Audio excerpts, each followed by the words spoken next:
রাসূলুল্লাহ সাল্লাল্লাহু আলাইহি ওয়াসাল্লামের পুরো জীবন একজন মানুষ যদি অনুসরণ করতে পারে তাহলে তিনি শ্রেষ্ঠ শিক্ষক, শ্রেষ্ঠ জাতি হিসাবে পরিণত হতে পারবে।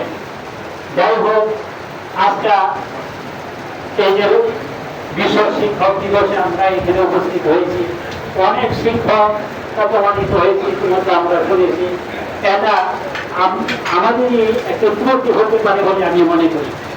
কারণ আমরা যদি উপযুক্ত শিক্ষায় শিক্ষিত করতে পারি, উপযুক্ত শিক্ষা দিতে পারি, উপযুক্ত মানুষ ধরতে পারি, সরকারের আদর্শ এবং সরকারের মিশনের মতো মানুষ ধরতে পারি, তাহলে নিশ্চিতভাবে আমরা জানি যে আমরা শিক্ষক হিসেবে আমরা সম্মানিত হতো, উপকৃত হতো।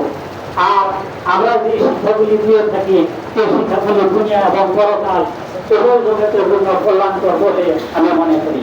শেষ পথে আমি কাজী কাজী আমাদের এই শিক্ষকের মর্যাদার শেষ বক্তব্য আমি পেশ করছি। আজ হতে কেবল উন্নত হল শিক্ষাগুলোর শক্তি তুমি মহান ওরা বাদশাহ আলমগীর। আমি সমাজ সভ্যতাকে আমি আলোচনা বিবেচনা করে এখানে শেষ করছি। আসসালামু আলাইকুম ওয়া রাহমাতুল্লাহি ওয়া বারাকাতুহু। ধন্যবাদ জনাব হাফিজুদ্দিন সাহেবকে। বক্তব্য রাখার জন্য আমি